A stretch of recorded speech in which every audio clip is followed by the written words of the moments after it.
Bum bum bum. We went back through in June and returned to our free camp in Roma. Next morning, we were up early to take a tour through the Roma sales yards, the largest in the southern hemisphere. And then we found Roma's largest bottle tree to give it a cuddle. We continued west to Mitchell, and we found a lovely spot by the weir for a few nights. Oh yeah. Hammock. We had our hammocks set up, and one night we roasted spuds and made pumpkin soup damper on the campfire. Oh yeah. We had a lovely couple of days relaxing and exploring town, and we found the quilt gallery, book exchange, and read our books at the thermal pool at the visitor centre. Highlight for Nell was definitely the cat at the visitor centre. His name was George, and he was sitting beneath a portrait of himself, which was pretty cool. There were pretty mosaics and a history museum that had a very expansive collection of memorabilia from the town's past. Next town across was Morven, and we set up at the rec grounds under a pair of tawny frogmouth owls. We were also visited by a few curious emus. We found a nice walk to take the boys on, and Bailey escaped to swim after ducks. Yeah. In Morven.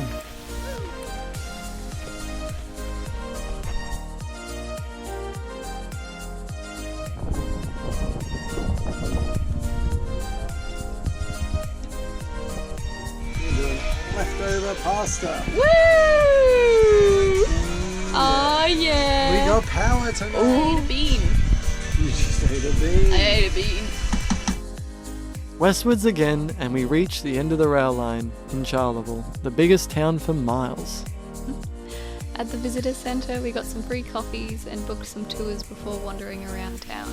There were old historical pubs and Queenslander houses, and we met a not-so-friendly dog that jumped over his fence and tried to fight a cuckoo. We found the campsite at the rock pools just east of town, with a beautiful view and some garbage bins, but nothing else.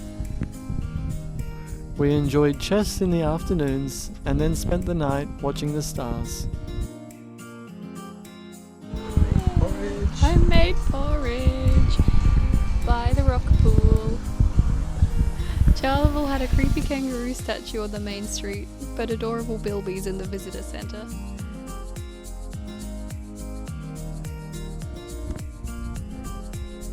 There was also the Royal Flying Doctor Service Museum, and we visited the town's historic house. The house was fully furnished and fitted as it would have been over a century before. We also toured the secret World War II Army Barracks Museum, and we learned about life on the American base in the 1940s. My favourite museum was the Cosmos Centre tour, and we got to look through some pretty powerful telescopes.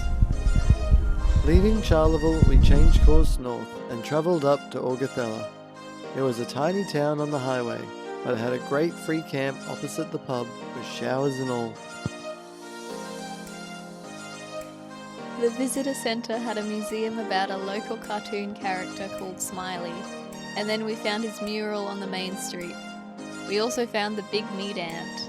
Another big thing off the list. Woo! Continuing north, and the next town was Tambo, a clean and well-kept historical town, and it claims to be one of the first towns in Queensland. This was still one of my favourite towns, and there was a great free camp along the river just outside of town, which was a great walk. Ooh, what are your thoughts on the geese?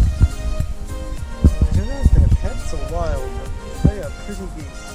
I like There were lots of flowers there too. We learnt about the Tambo Teddy and how it all started, and about the first and only Qantas crash with fatalities in history. We also spent a night down at the Karangara Hotel to enjoy a good pub feed and watch the famous chicken races. I remember I liked the green chicken, the Hulk.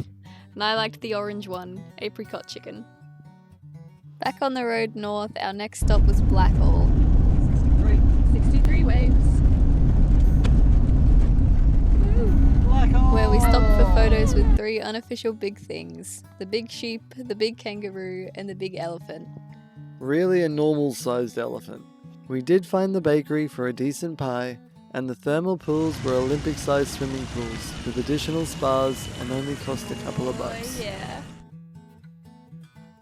Then we decided to make a detour and find a camp we'd heard of on a station called the Tara Wetlands.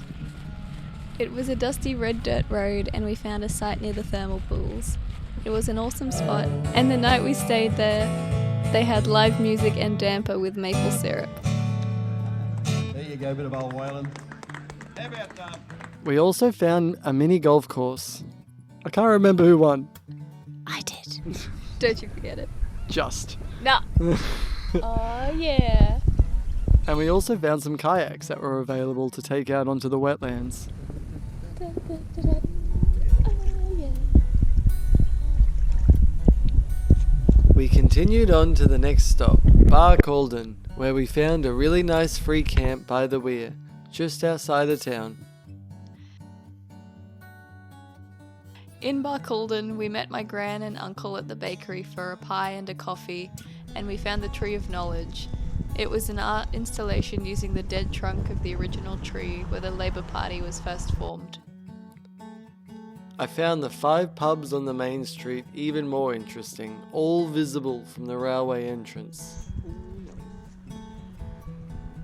We also found a nature walk, the old theatre, and after noticing the town was painted in support for the local footy team, we discovered the local grand final was on. So we went down to the showgrounds to check it out.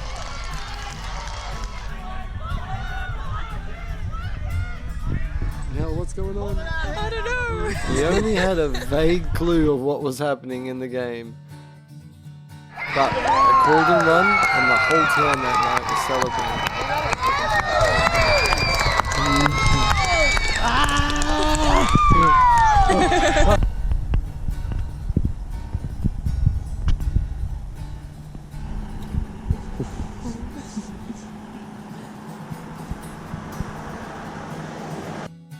Rolling out of town, we turned west, and along the highway, we stopped to stretch our legs in Ilfracombe.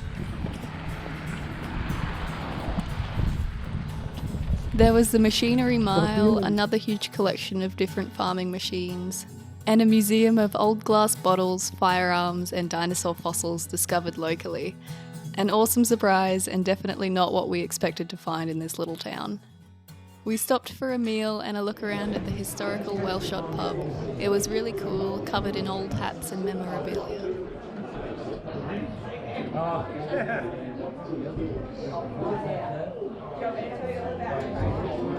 After most of a day in Ilfracombe, we continued west to Longreach, the capital of outback Queensland. In town, we walked around, found a great book exchange at the visitor centre, met Gran and Uncle James again at the Longreach bakery, and had another great pie and coffee together. Where are we going now? Stockman Hall of Fame! We also made time to check out and explore the Stockman Hall of Fame, which is a huge museum and tribute to the stockmen and pioneers of these small towns and muster routes. Before we left Longreach, we lined up some more woof work on a small property nearby.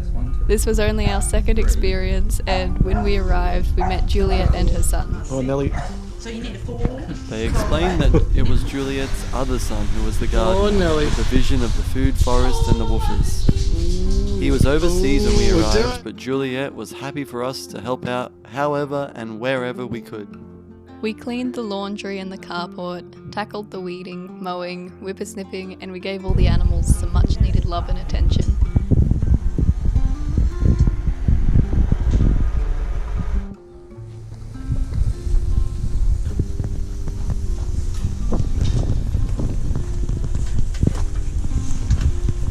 Who's that? Nice Chucky. Oh my god.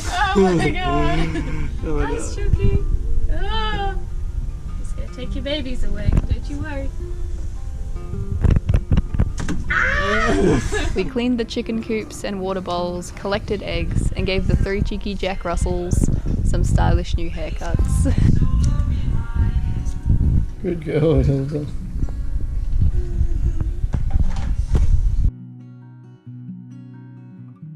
Nell's favourite part was looking after Dream the horse. She brushed her, lunged her, and wrangled her back into the paddock after she escaped to say hello to some of her horse friends down the road. Yo, this is Dream. I'm going to load her into the caravan. Little escapee. Bum bum bum. Scusi. Good, good. Good.